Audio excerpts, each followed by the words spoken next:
Hello guys, अभिनव झा की अनोखी कक्षा में आपका बहुत बहुत स्वागत है। हम लोग यहाँ पर बात करते हैं फाइनेंस एक्ट 2020 में आए हुए अमेंडमेंट्स के बारे में अपनी चर्चा। फाइनेंस एक्ट 2020 में आया हुआ अमेंडमेंट्स, ये अमेंडमेंट सबसे पहले हम लोग बात करेंगे रेसिडेंशियल स्टेटस के रिस्पेक्ट में। जी हाँ, रेसिडेंशियल स्टेटस में बहुत सारे अमेंडमेंट्स आए हुए हैं जो कि काफी रिलेवेंट है आपके एग्जाम पॉइंट ऑफ व्यू से, क्योंकि इसका रेसिडेंशियल स्टेटस का टेस्ट कभी भी लिया जा सकता है। खासकर इंटरनेशनल टैक्सेशन आने के बाद जो नॉन रेसिडेंट का टैक्सेशन का जो कंडीशन सब है उसमें काफी हद तक जो है बदलाव आ रहे हैं और काफी चीजें जो है समझना है, पढ़ना है, इसीलिए पहले रेसिडेंशियल स्टेटस जानना पड़ेगा। जहां तक बात करते हैं अमेंडमेंट की, तो सेक्शन नंबर 6 बोलता है रेसिडेंशियल स्टेटस डिटरमाइन करना।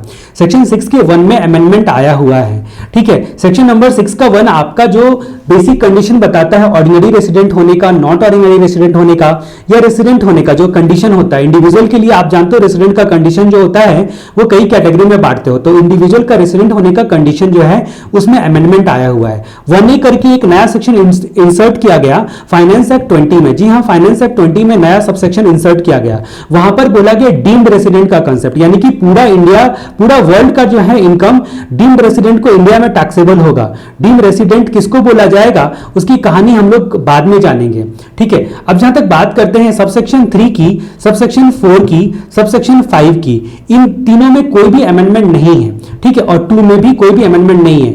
2 किस चीज के बारे में आपको बताता है, तो आपको पता है कि सबसेक्शन 2 आपको बताता है कि फर्म एओपी या हफ है, फर्म एओपी या हफ है, वो हमेशा रेसिडेंट कहलाता है एक्सेप्ट उसका पूरा control and management outside India है। ये 2 नंबर बताता है। 3 नंबर आपका कंपनी के बारे में बताता है कि जो भारतीय कंपनी है वो तो हर हाल में आपका रेसिडेंट कहलाएगी, लेकिन विदेशी कंपनी जिसका भारत में इनकॉर्पोरेशन नहीं हुआ है, ऐसी कंपनी अगर place of effective management India में है तो ही रेसिडेंट कहलाएगी। प्लेस ऑफ इफेक्टिव मैनेजमेंट क्या होता है, तो की मैनेजमेंट एंड कमर्शियल डिसीजन। जहां तक सबसेक्शन 4 की बात करते हैं तो यह आपको पता है कि जो इंडिविजुअल है या आपका फर्म एओपी हफ है या फिर कंपनी है, उसको छोड़कर सारे पर्सन के बारे में सबसेक्शन 4 बोलता है कि भारतीय रेसिडेंट ये लोग कहलाएंगे एक्सेप्ट पूरा का पूरा कंट्रोल मैनेजमेंट भारत के बाहर है। 5वां नंबर क्लॉज बड़ा इंटरेस्टिंग है, ये बोलता है कि सोर्स वाइज रेसिडेंशियल स्टेटस नहीं जानना है, सोर्स वाइज नहीं। अगर ऐसा नहीं आप क्लेम कर सकते हो कि आप इस सोर्स के लिए रेसिडेंट हो और उस सोर्स के लिए रेसिडेंट नहीं हो, सोर्स वाइज रेसिडेंट नहीं क्लेम कर सकते हो। सब सेक्शन 6 जो है उसमें भी अमेंडमेंट आया हुआ है, ये बोलता है नॉट ऑर्डिनरी रेसिडेंट के बारे में, ये बोलता है नॉट ऑर्डिनरी रेसिडेंट के बारे में। तो ये अमेंडमेंट और इसकी चर्चा हम लोगों को करनी है।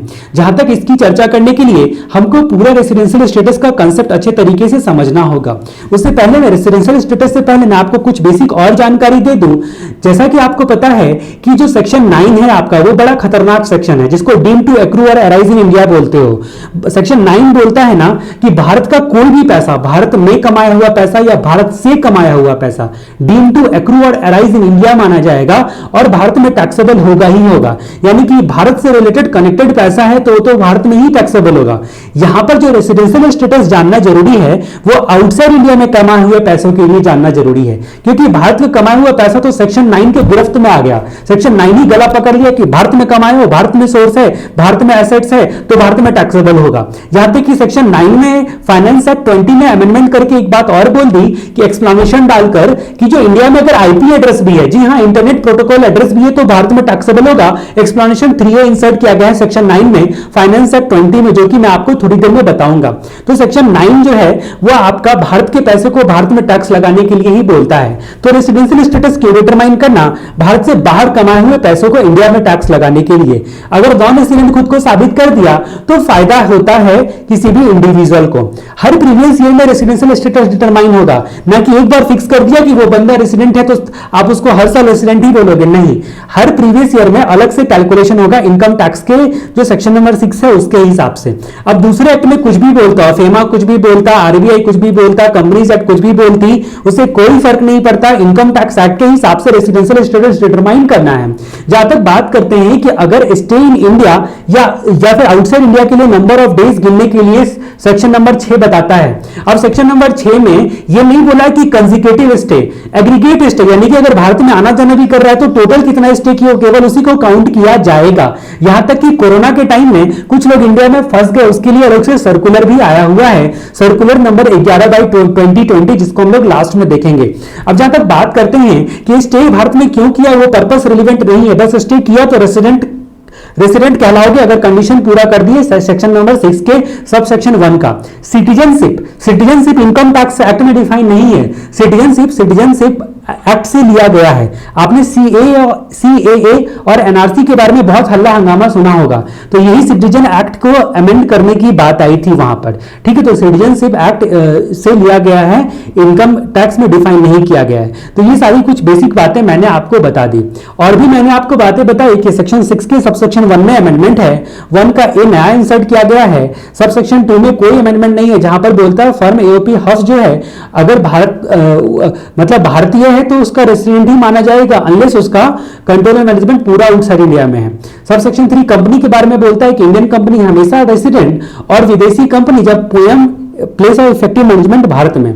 अदर के बारे में सबसेक्शन 4 बोलता है, अदर मतलब इंडिविजुअल, फर्म, कंपनी, एओपी और बीआई को छोड़कर बाकी जितने भी लोग हैं उन लोगों को छोड़कर बाकी जो भी पर्सन के डेफिनेशन में आते हैं वो हमेशा रेसिडेंट माने जाएंगे अनलेस उसका control and management exclusively outside India है। अब जहां तक बात करते हैं कि अगर सबसेक्शन 5 बोलता है source wise residential status determine नहीं करना है, सबसेक्शन 6 हमको नॉट ऑर्डिनरी रेसिडेंट के बारे में बताता है, ठीक है। तो यहां तक उम्मीद करता हूं कि आपने बात को समझ ली होगी। जहां तक आपने जो है सेक्शन 6 को रेसिडेंशियल स्टेटस को जानने का पर्पस भी समझ लिया होगा कि आखिर क्यों ये डाला गया। अब यहां पर हम लोग बात करते हैं कि कोई भी जो बेसिक कंडीशन जिसको आप बोलते हो, तो यहां पर बोला गया है सबसेक्शन 6 के क्लॉज नंबर 1 में यहां पर बोला गया है कि कोई भी पर्सन अगर करंट प्रीवियस ईयर में 182 डेज और मोर भारत में रहता था, भारत में था प्रीवियस ईयर में, किस प्रीवियस ईयर में, करंट प्रीवियस ईयर में, तो वो उस प्रीवियस ईयर का रेसिडेंट कहलाएगा, उस प्रीवियस ईयर का रेसिडेंट कहलाएगा। बात अलग है कि नॉट ऑर्डिनरी रेसिडेंट कब कहलाएगा वो हम लोग आगे जानेंगे, पहले तो बात है रेसिडेंट कहला गया। दूसरा, अगर ये कंडीशन भी पूरा नहीं करते हो तो अगर करंट प्रीवियस ईयर में 60 और more days, current previous year में 60 और मोर डेज भारत में थे और 4 प्रीसीडिंग प्रीवियस ईयर में 365 डेज और मोर, 365 डेज और मोर, तो भी उस सिचुएशन में आप क्या कहलाओगे, उस सिचुएशन में आप बेसिक कंडीशन पूरा हुआ माने जाओगे और रेसिडेंट कहलाओगे। बात अलग है कि ordinary resident, not ordinary resident कब कहलाता है वो हम लोग थोड़ी देर में जानेंगे। अब यहां पर कहानी आगे बढ़ती है, ये 60 डेज जो है उसकी जगह पर कुछ शब्दों को रिप्लेस किया गया है, यहां पर अमेंडमेंट है। ये 60 डेज आपको जैसा कि पता है कि 60 डेज की जगह पर 182 डेज काउंट किया जाएगा 3 केस में, 182 डेज जो है वो काउंट किया जाएगा 3 केस में। पहला बोला कि अगर इंडियन शिप का क्रू मेंबर है, इंडियन शिप का क्रू मेंबर है और वो शिप पर जाता है भारत के बाहर, ठीक है। या फिर दूसरी बात बोली गई, दूसरा किसके लिए बोला गया, दूसरा यहां पर बोला गया कि अगर आउटसाइड इंडिया एम्प्लॉयमेंट के लिए जाता, आउटसाइड इंडिया क्यों जाता है, इंडिया एम्प्लॉयमेंट के लिए, तो बोला गया है कि 182 दिन जो है वो देखा जाएगा इस 60 डेज की जगह पर, करंट प्रीवियस ईयर में 182 डेज देखा जाएगा, यानी कि यहां पर रिलैक्सेशन दिया गया, ठीक है। तो 60 डेज और मोर, 60 डेज और मोर की जगह पर 182 दिन और मोर जो है वो कंसिडर किया जाएगा। अब यहां पर अमेंडमेंट क्या है, जरा अमेंडमेंट की चर्चा हम लोग यहां पर करते हैं। यहां पर बोला गया है सिटीजन और जिस पर्सन ऑफ इंडियन ओरिजिन के बारे में, सिटीजन और पर्सन ऑफ इंडियन ओरिजिन के बारे में यहां पर बोला गया है कि 2 सिचुएशन बोला गया है कि अगर ये लोग विजिटेड टू इंडिया आएंगे, अगर ये लोग भारत में विजिट करते हैं, कौन, भारत के सिटीजन या पर्सन ऑफ इंडियन ओरिजिन, ठीक है। तो उस परिस्थिति में यहां पर क्या बोला गया, इस परिस्थिति में बोला गया कि पहले बोला गया था इनका भी 182 डेज काउंट किया जाएगा, 60 डेज की जगह पर 182 डेज काउंट किया जाएगा, लेकिन अगर ये लोग कुछ कंडीशन पूरा करते हैं तो ये 182 डेज की जगह पर 120 दिन आ जाएगा, 120 डेज आ जाएगा, यही अमेंडमेंट है। कुछ सिचुएशन में 120 दिन जो है यहां पर 60 डेज और मोर की जगह पर 120 डेज और मोर माना जाएगा। अब ये कौन कौन से सिचुएशन है, पहली बात तो ये लोग इंडिविजुअल है, दूसरी बात की सिटीजन या फिर पर्सन ऑफ इंडियन ओरिजिन है, तीसरी बात की इंडिया में विजिट पर्पस के लिए आता है, और चौथी और सबसे इंपॉर्टेंट बात कि अदर देन जो फॉरेन सोर्स का income, other than foreign source का मतलब क्या हो गया, इंडिया में कमाया हुआ इनकम 15 लाख से ज्यादा है। अब इन लोगों का जो सिटीजन या पर्सन ऑफ इंडियन ओरिजिन है, ये भारत में विजिट करने के लिए आते हैं और ये इंडिविजुअल है, ठीक है। अगर इन लोगों ने इनकम कमाया है 15 लाख से ज्यादा, 15 लाख से ज्यादा भारत में, 15 लाख से ज्यादा कहां पर, भारत में, तो उस परिस्थिति में यहां पर बोला गया है कि भाई साहब आपको क्या माना जाएगा, आपका जो है डेज 120 डेज देखा जाएगा, 120 डेज देखा जाएगा, 120 डेज देखा जाएगा। अब यहां पर एक जगह मैं ले चलता हूं सबसेक्शन 6 में, सेक्शन 6 का सबसेक्शन 6 ये बोलता है नॉट ऑर्डिनरी रेसिडेंट के बारे में। इन लोगों, अब रेसिडेंट तो ये लोग हो गए, अब ये लोग नॉट ऑर्डिनरी रेसिडेंट कब होंगे, एक बार सबसेक्शन 6 में मैं जाके आपको दिखाता हूं। यहां पर साफ साफ बोला गया है कि ये बंदे लोग नॉट ऑर्डिनरी रेसिडेंट कब होंगे।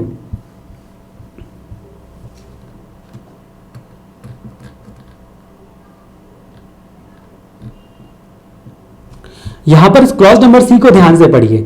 अगर कोई बंदा सिटीजन है, कोई बंदा सिटीजन है या पर्सन ऑफ इंडियन ओरिजिन है, पर्सन ऑफ इंडियन ओरिजिन है, उसके बाद उसका total income other than from foreign source, यानी कि इंडियन सोर्स का इनकम, यहां पर हम लोग इसको क्या बोलते हैं, अदर देन फॉरेन सोर्स को इंडियन सोर्स बोलते हैं, ठीक है। लिखते वक्त में आप लिखोगे अदर देन फॉरेन सोर्स। अगर 15 लाख से एक्सीड करता है इसका इंडियन सोर्स का इनकम, ठीक है, तो उस सिचुएशन में अगर वहां पर देखा आपने कि 60 डेज की जगह पर 120 दिन काउंट किया जाएगा, लेकिन अगर वो 120 दिन से ज्यादा रहता है इंडिया में, ठीक है, यहां पर अमाउंटिंग ऑल 120 डेज और मोर, ठीक है, 120 दिन या उससे ज्यादा रहता है, but less than 182 days, less than 182 days, तो इसको क्या बोला जाएगा, इसको बोला जाएगा नॉट ऑर्डिनरी रेसिडेंट, इसको बोला जाएगा नॉट ऑर्डिनरी रेसिडेंट।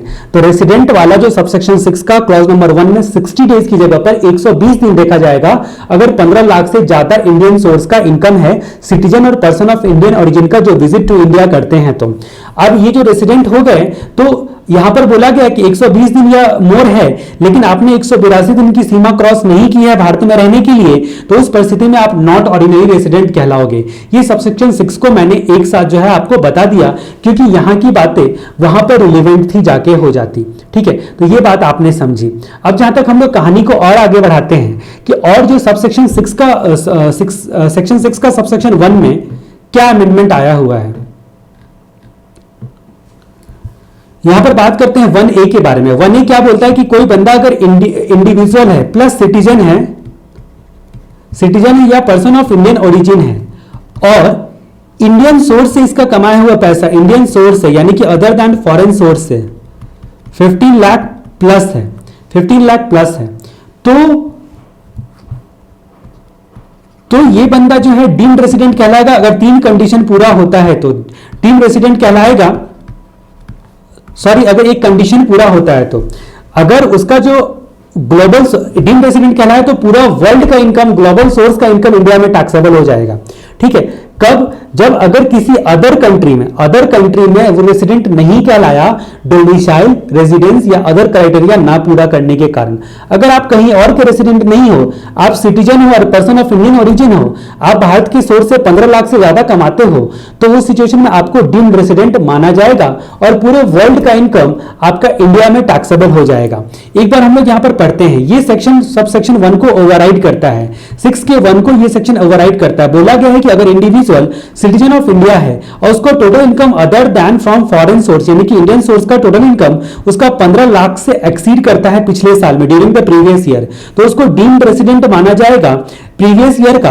अगर not liable to any tax in other country, अगर विदेश में किसी भी कंट्री में टैक्स के लिए लायबल नहीं है, विदेश में किसी भी कंट्री में टैक्स के लिए लायबल नहीं है, भारत के डोमिसाइल या रेजिडेंस या अदर क्राइटेरिया ना पूरा करने की वजह से, तो ये डीम्ड रेजिडेंस से क्या हो गया कि एक बंदा को डीम्ड रेजिडेंट डिक्लेयर किया जा सकता है अगर विदेश में उसका कोई भी इनकम टैक्सेबल नहीं होता है डोमिसाइल, रेजिडेंस या अदर क्राइटेरिया की वजह से, और वो बंदा भारत का सिटीजन या फिर पर्सन ऑफ इंडियन ओरिजिन है, इंडिविजुअल है और उसका इंडियन सोर्स में 15 लाख से ज्यादा इनकम है, ठीक है। तो ये बात आपको ध्यान में देना है, ये बात आपको ध्यान में रखना है। तो ये अमेंडमेंट के बारे में भी हम लोगों ने डिस्कस कर लिया। अब हम लोग यहां पर जो बात करते हैं नॉट ऑर्डिनरी रेसिडेंट के बारे में, रेसिडेंट होने का क्राइटेरिया तो आपने देख लिया, उसके प्रोज एंड कॉन्स भी देख लिए कि पहले तो देखा बेसिक कंडीशन, उसमें देखा 182 और मोर डेज इंडिया में है तो वो रेसिडेंट कहलाएगा, ठीक है। दूसरा कंडीशन देखा कि प्रीवियस ईयर में 60 डेज और मोर और 4 प्रीसीडिंग प्रीवियस ईयर में 365 डेज और मोर,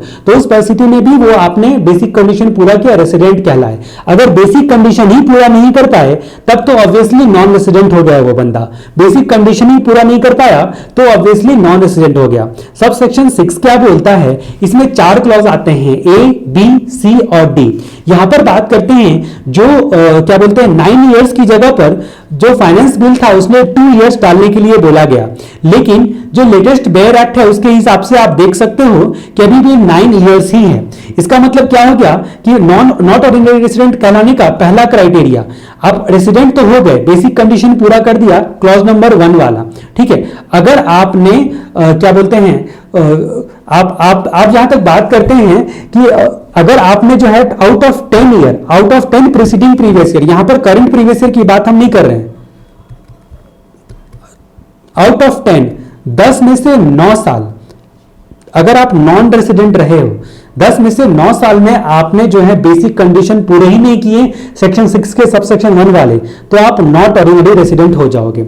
individual who has been non resident in India in 9 out of 10 previous year preceding that year और during the 7, यहां पर दूसरा कंडीशन क्या है, तो दूसरा कंडीशन क्या है यहां पर कि और अगर ये पूरा नहीं कर पाए तो क्लॉज नंबर ए दूसरा कंडीशन बोलता है कि ये करंट प्रीवियस ईयर की बात नहीं कर रहा है, ये 7 प्रीसीडिंग प्रीवियस ईयर की बात कर रहा है, 7 प्रीसीडिंग प्रीवियस ईयर की बात कर रहा है। अगर यहां पर 7 प्रीसीडिंग प्रीवियस ईयर में अगर अभी आप इंडिया में नहीं थे, क्या बोलते हैं तो 729 डेज और लेस इन इंडिया थे, मतलब 729 दिन क्रॉस नहीं किया है, 729 और लेस इंडिया में थे, तो भी आप नॉट ऑर्डिनरी रेसिडेंट कहलाओगे, ठीक है। तो पिछले 7 सालों में कम से कम 730 दिन भी आप भारत में नहीं थे तो आपको ऑर्डिनरी रेसिडेंट कैसे बोल सकता है, इसलिए यहां पर बोली गई है और करके during the 7 previous year preceding that year been in India for और period amounting to all 729 days और लेस, ठीक है। तो भारत में 729 दिन से या उससे कम थे, 729 दिन या उससे कम थे, ठीक है, पिछले 7 प्रीसीडिंग प्रीवियस ईयर में। तो ये दोनों कंडीशन में बोला कि इंडिविजुअल जो है नॉट ऑर्डिनरी रेसिडेंट कहलाएगा। फिर हम लोगों ने देखा कि हफ रेसिडेंट है या नहीं, वो तो आपको कौन सा सेक्शन डिटरमाइन करने के लिए बोला, तो ये सेक्शन 6 का सबसेक्शन 2 ही डिटरमाइन करने के लिए बोला था कि कंट्रोल एंड मैनेजमेंट पूरा आउटसाइड इंडिया है तो ही हफ नॉन रेसिडेंट कहलाएगा, अदरवाइज रेसिडेंट है। अब हफ का जो बंदा है जिसको बोलेंगे मैनेजर, जिसको आप कर्ता नाम से पुकारते हो, यहां पर मैनेजर करके लिखा गया है, ये मैनेजर के लिए ये क्राइटेरिया दिया गया है, मैनेजर के लिए ये क्राइटेरिया दिया गया है, ये 9 आउट ऑफ 10 वाला और 729 डेज वाला, 7 प्रीवियस ईयर और 729 डेज वाला। तो इसको जस्ट एक बार रीड कर लोगे। जो सी नंबर क्लॉज था उसको हमने देख लिया है। यहां पर बोला गया कि नॉट ऑर्डिनरी रेसिडेंट सिटीजन या पर्सन ऑफ इंडियन ओरिजिन कब कहलाएगा, जब उसका इंडियन सोर्स का इनकम 15 लाख से ज्यादा है और 120 दिन या उससे ज्यादा भारत में रहा है, लेकिन 182 डेज क्रॉस नहीं किया है, 182 डेज क्रॉस नहीं किया है। डी नंबर क्लॉज बोलता है कि जो सबसेक्शन 1 वाला था, सबसेक्शन 1 वाला डीम्ड रेसिडेंट था, वो हमेशा नॉट ऑर्डिनरी रेसिडेंट कहलाएगा। डीम्ड रेसिडेंट जो था वो हमेशा नॉट ऑर्डिनरी रेसिडेंट कहलाएगा। तो डीम्ड रेसिडेंट कौन था, एक इंडिविजुअल, उसका दूसरा कंडीशन क्या है कि सिटीजन या फिर पर्सन ऑफ इंडियन ओरिजिन होना चाहिए और विजिट करना चाहिए इंडिया में, विजिट टू इंडिया, ठीक है। अब यहां पर ये तीनों कंडीशन के अलावा बोला कि इंडियन सोर्स में 15 लाख से ज्यादा कमाता हो, इंडियन सोर्स में 15 लाख से ज्यादा कमाया था, प्लस एक और कंडीशन कि नो टैक्स अदर कंट्री में नो टैक्स डोमिसाइल के कारण या रेजिडेंस के कारण या फिर किसी अदर कंडीशन से, तो उस सिचुएशन में भी वो नॉट ऑर्डिनरी रेसिडेंट कहलाएगा। उम्मीद करता हूं कि ये रेसिडेंशियल स्टेटस का कंसेप्ट आपको समझ में आया होगा और अच्छे तरीके से बेयर एक्ट खोलकर सेक्शन नंबर 6 को आप पढ़ोगे, ठीक है।